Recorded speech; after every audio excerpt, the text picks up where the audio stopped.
Við erum staddir hérna á Kaplaskjólsvegi 61 til 65, þar sem verið að endurnýja dreinlagnir út af hugsanlegum rakaskemmdum sem voru farnar að sýna sig innandyra.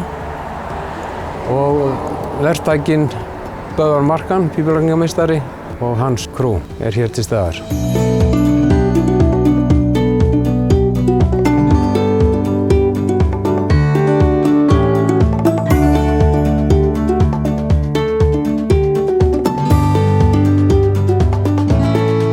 Sæll eftir Pétur. Sæll.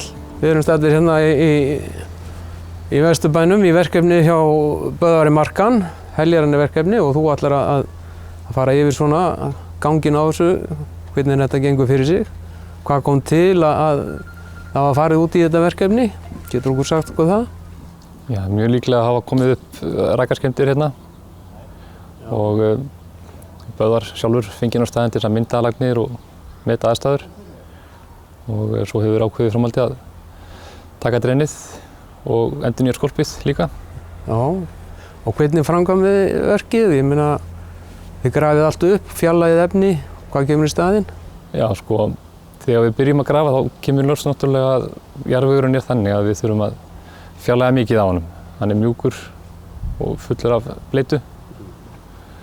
Þannig að við tökum vel niður fyrir það dýpi sem við áætlum. Og fyllum við upp með möl til svona stöðuleika.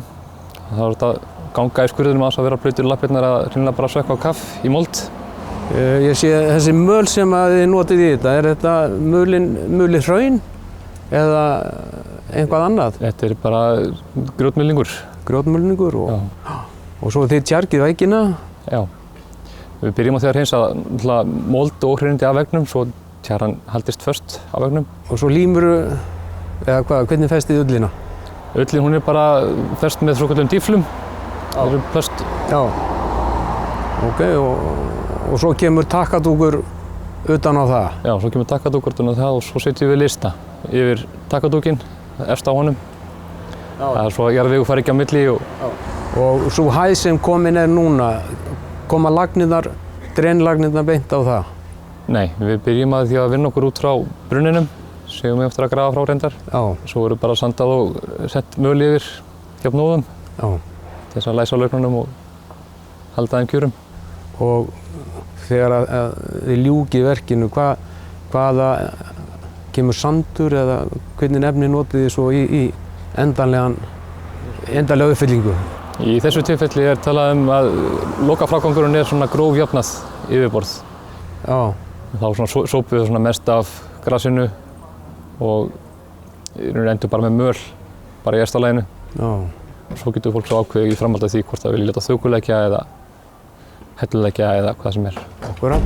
En ég sé að það er bara hluti af, það er bara, hvað, 2/3 af blokkinni teknir. Er ekki öll blokkin undir í þessu?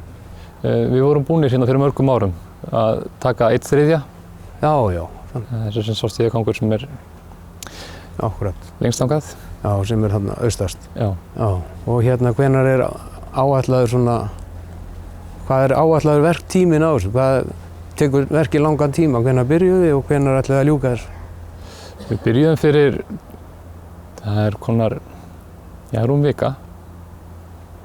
Og svona verkefnin taka oft 3 til 4 vikur og styttra eða þarf ekki að fleyga til dæmis. Já. Það setur oft stórt strik í ritningin. Og hvað er það að manna þetta með mörgum mönnum?